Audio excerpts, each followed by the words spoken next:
Qu'est-ce que c'est? Une Bible? Tu lis la Bible, Ringo? Pas tous les jours. Au large biblique. Le podcast qui explore la Bible. Bienvenue à toutes et à tous sur Au large biblique, le podcast qui explore la Bible, avec ce dernier épisode sur la vie quotidienne au temps de Jésus en Galilée. Un épisode lors duquel nous quitterons la Galilée et la vie quotidienne pour un voyage à Jérusalem au temps de Jésus avec les pèlerins galiléens qui y descendaient lors des grandes fêtes juives. Nous nous intéresserons aux préparatifs, au voyage en lui-même, nous visiterons la ville avant d'aller au temple pour les sacrifices et de revenir en Galilée pour la conclusion finale.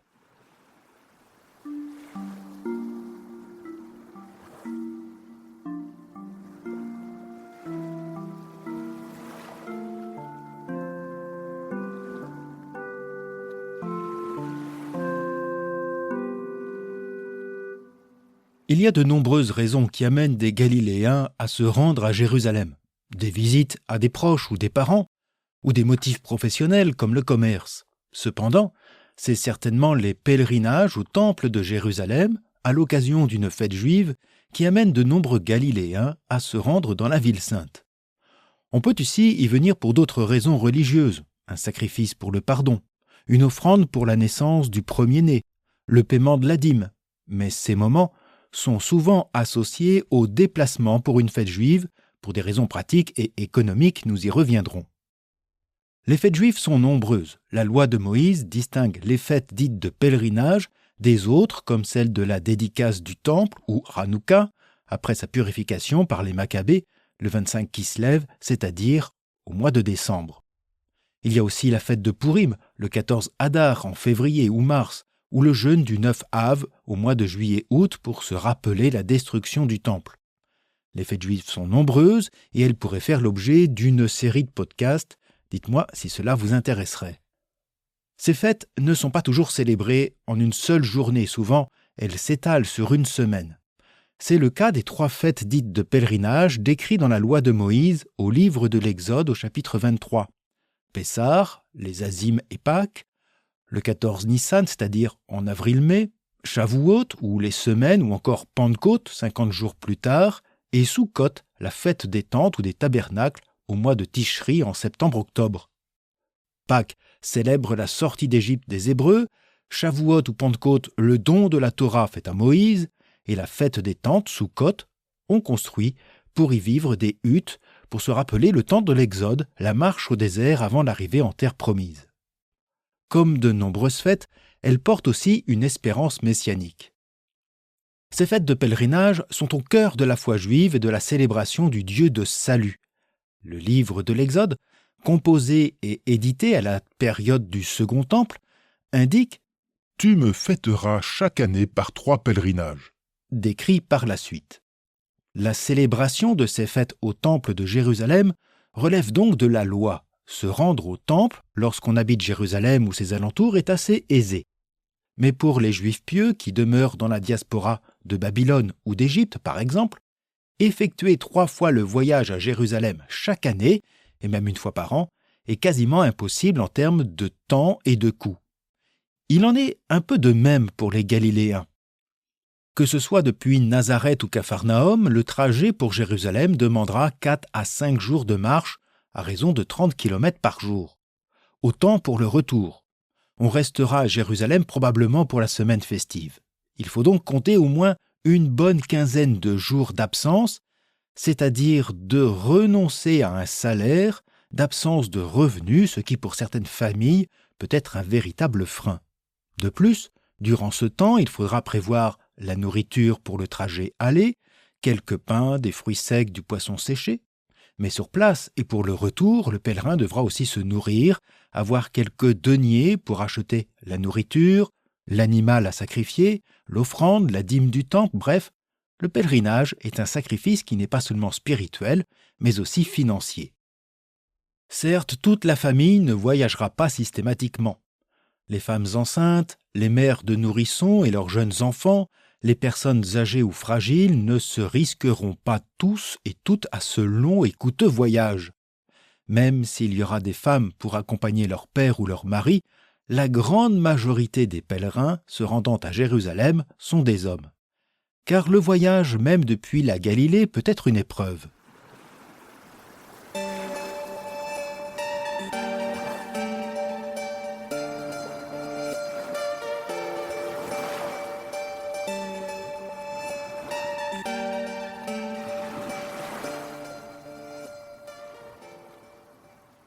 Il faut donc partir avant le début de la fête et après un Shabbat, ou bien avant, car ce jour-là, durant le trajet, on ne pourrait se déplacer.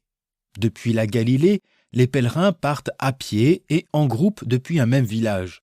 Ils rejoindront sur les routes d'autres pèlerins et quelques marchands, formant ainsi une caravane, ce qui rend le voyage plus sûr ou plus sécurisant pour affronter d'éventuels brigandages.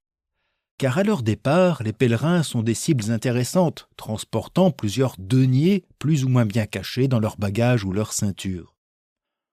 Entre la Galilée et la Judée, le pèlerin devra soit traverser la Samarie, ou bien l'éviter en longeant le Jourdain.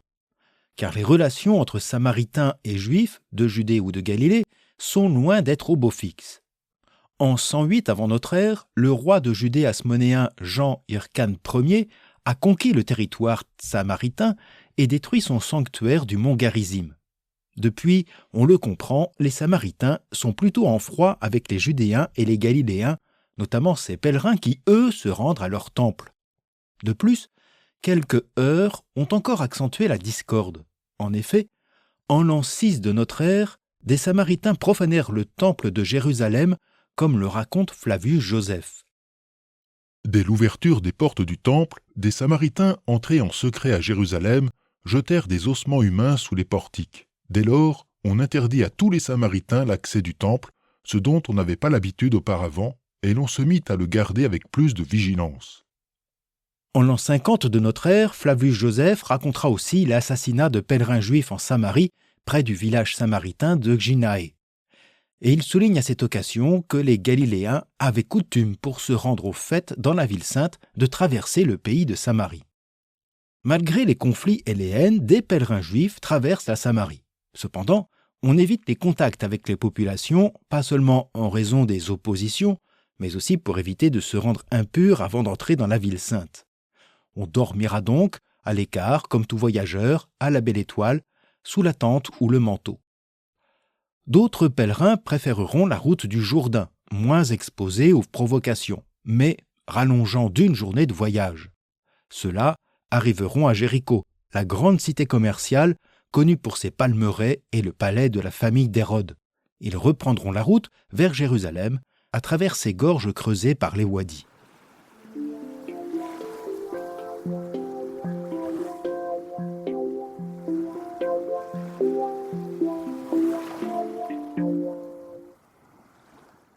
Pour la fête, au fur et à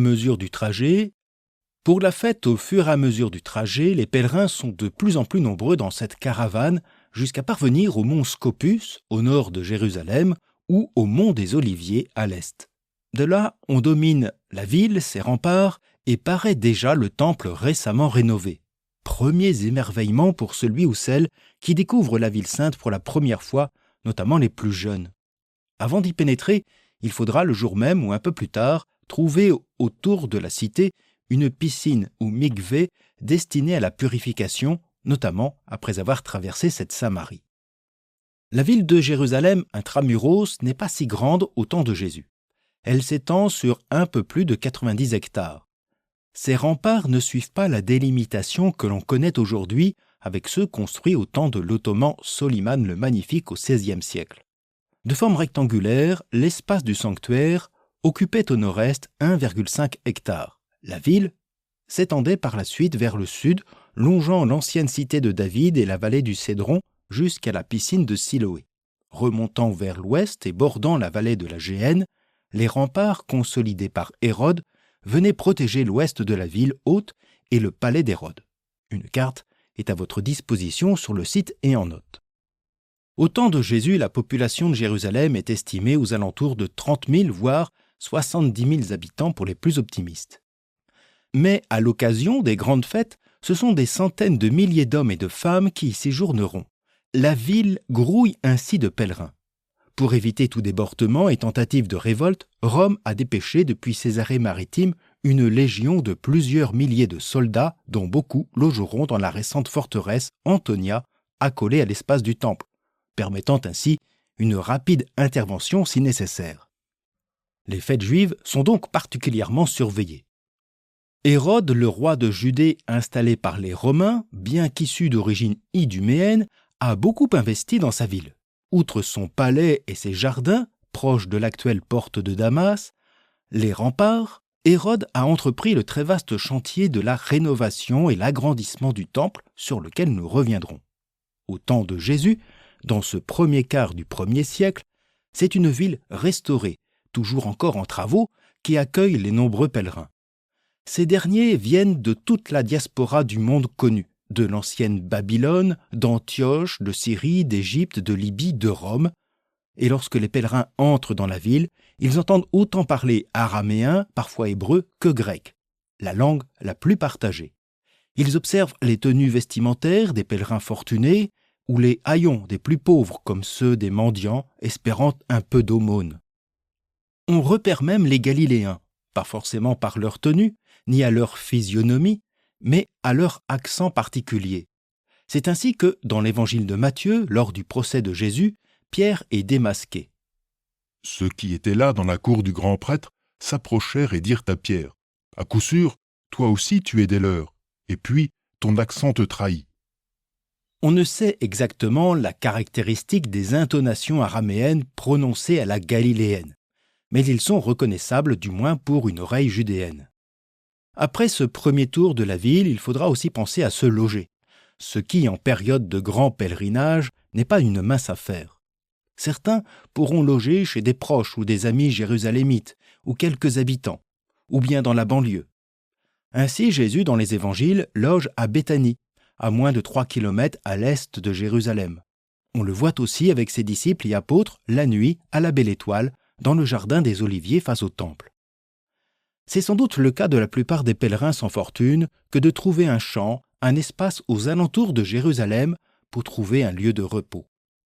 D'autres venant de plus loin auront peut-être la chance d'être accueillis dans une des synagogues tenues par les Jérusalémites issus de la diaspora, comme cette synagogue dite des Affranchis et accueillant des Cyrénéens et des Alexandrins, des gens de Cilicie et d'Asie, selon le livre des Actes des Apôtres. Pour le séjour, il faudra aussi pourvoir à sa nourriture, trouver de quoi manger auprès des habitants, des marchands, ou du pain fourni aussi par les boulangeries de la ville. Une fois reposé et rassasié, il sera alors temps de participer à l'ouverture des festivités et des célébrations du temple.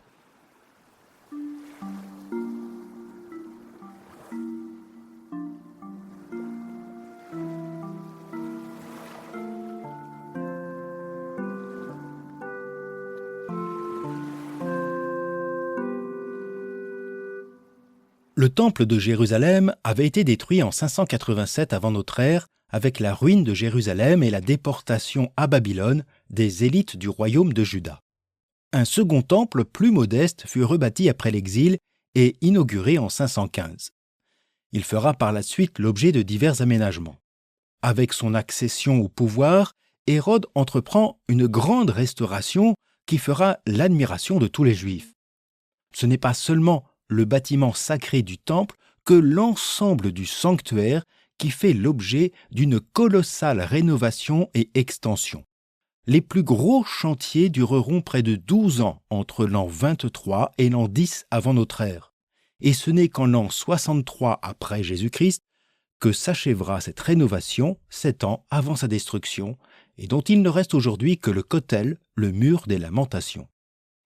Les travaux furent donc considérables et ont demandé plusieurs milliers d'ouvriers. L'entreprise hérodienne formera plus de 1000 prêtres pour travailler dans les espaces sacrés. Pour fournir l'eau nécessaire au bassin de purification, mais aussi pour nettoyer l'espace du temple après des dizaines de milliers de sacrifices, la construction d'un vaste réseau d'aqueducs pour alimenter le sanctuaire a été nécessaire. Plus rien à voir donc avec le temple rebâti après l'exil, dont la surface a été étendue et le décor aménagé luxueusement de bois de cèdre, de marbre et d'or. L'accès à ce nouveau sanctuaire est permis par 4 portes magnifiquement décorées, certaines couvertes et pourvues de larges escaliers. Un viaduc, le pont du Tyrophéon, permet aux prêtres du temple de s'y rendre depuis la ville haute sans se mêler à la foule et risquer le contact avec l'impureté qui interdirait provisoirement leur service au temple. Hérode a fait doubler la surface de l'esplanade, permettant ainsi d'accueillir davantage de fidèles. L'ensemble de cette esplanade est bordé de colonnades au style gréco-romain, dont celle appelée portique de Salomon et la plus grande, le portique royal et ses 3 nefs. Ces portiques et colonnades permettent aux pèlerins de trouver un abri contre la pluie ou la chaleur. On y trouve aussi les changeurs, car seule la monnaie du temple, le sicle ou shekel, est autorisée pour la dîme et l'offrande que l'on peut également acheter sur les étals. Ainsi, l'ensemble de ces portiques entoure une esplanade longue de 225 mètres sur 140. Elle est appelée le parvis des Goyim, c'est-à-dire celui des incirconcis des nations, car là, tout fidèle peut s'y rendre, juif ou sympathisant. C'est un espace public où l'on échange, où l'on débat, où l'on discute. Au centre de l'esplanade se tient le sanctuaire, un espace saint surélevé par paliers, long de 75 mètres sur 50 et bordé de plusieurs salles destinées au stockage et au service du temple. Les non-juifs n'ont clairement pas le droit d'y pénétrer. Des inscriptions en grec et en latin leur interdisent l'accès par la belle porte sous peine de mort. Le premier espace est celui appelé parvis des femmes, où se trouvent des troncs pour l'offrande. Mais les femmes ne pourront pas aller au-delà dans la cour des Israélites qui entourent le temple et son immense autel à sacrifice de 14 mètres de long. Au centre se tient l'espace accessible au seul prêtre dans lequel s'élève le temple avec ses 2 pièces, le saint où se trouve la table des pains de proposition et le grand candélabre à 7 branches, ainsi que l'autel des parfums où l'on brûle l'encens. Enfin, séparé par un rideau, le Saint des Saints, l'espace le plus sacré, dans lequel seul le grand prêtre pénètre une fois l'an au jour des expiations. Le temple est pour tout juif le cœur de l'identité juive et de son Dieu. La participation aux fêtes revêt un aspect communautaire important.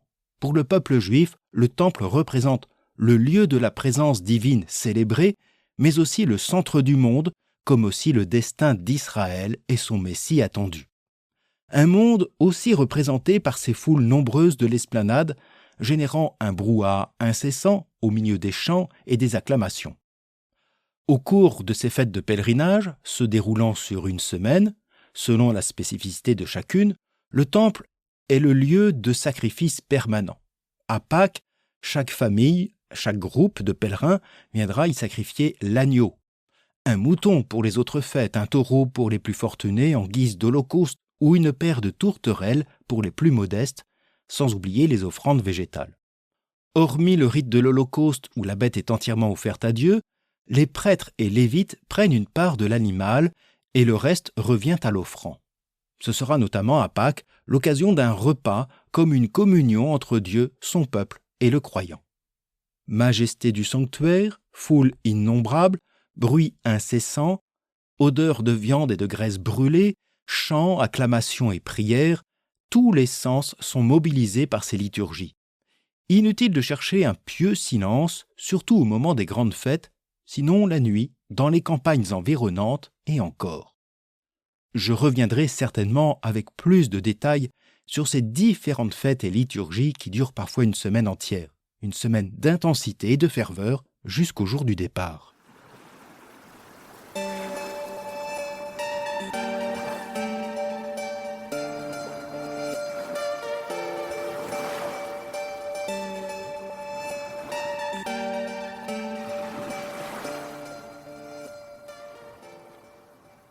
Il est temps de terminer ce pèlerinage, comme aussi notre série sur la vie quotidienne au temps de Jésus en revenant en Galilée. Au jour du départ, les pèlerins ont fait leur maigre provision pour la route, allégée de plusieurs deniers. Le cœur aussi est léger, affermi par la foi et la ferveur. Ils reviendront par le chemin emprunté, longeant le Jourdain ou revenant à travers la Samarie, jusqu'à apercevoir à nouveau les collines galiléennes ou son lac, ses champs de blé, de noisetiers, ces barques de pêcheurs qui font la fierté et la prospérité de la Galilée. Arrivés enfin à la maisonnée, il est certain que les pèlerins auront beaucoup de choses à raconter. Les grandes liturgies du temple, la foule polyglotte, les péripéties drôles ou dramatiques, les rencontres, les rumeurs sur l'avènement d'un Messie, sur les opinions entendues à propos de la présence romaine, les prédications des pharisiens, etc. De quoi alimenter non seulement la foi, mais aussi les débats, mais bien d'éveiller au sein de la maisonnée. Il faudra de toute façon revenir au quotidien de la vie, sans doute un peu différemment. C'est avec ce voyage que se termine aussi notre série. J'espère qu'elle a pu vous faire découvrir certains éléments de cette vie quotidienne au temps de Jésus. Sans doute faudra-t-il d'autres émissions pour aborder des thèmes plus spécifiques, comme le sens des différentes fêtes juives, comme l'attente messianique que je n'ai pas trop évoquée, etc. Si vous avez des suggestions, n'hésitez pas à me les communiquer. Mais déjà, si vous voulez en savoir plus, je vous invite à consulter la bibliographie qui m'a permis de rédiger ces différents épisodes. En tout cas, la production et la diffusion de ces épisodes n'auraient pas été possibles sans votre aide et votre soutien, et je tiens à remercier particulièrement Dominique, Germain, Florence, Jean, Catherine, Marianne, Laurence, Benita et Vincent. Sachez que votre générosité fait vivre ce podcast. Si vous aussi, vous appréciez le contenu de ces émissions et des articles du site, vous pouvez soutenir Au Large Biblique par une contribution même modeste. Pour participer, c'est simple, cliquez sur le lien dans la description ou rendez-vous sur la page de soutien. Une prochaine série se prépare et je vous en dirai plus dans la prochaine infolettre mensuelle et sur les réseaux Instagram, Facebook ou Blue Sky. N'hésitez pas à vous y abonner. Toutes les références sont en note sur le site et en description. Merci pour votre écoute fidèle et je vous souhaite à toutes et à tous une bonne journée, une agréable soirée et je vous dis à bientôt sur Au Large Biblique.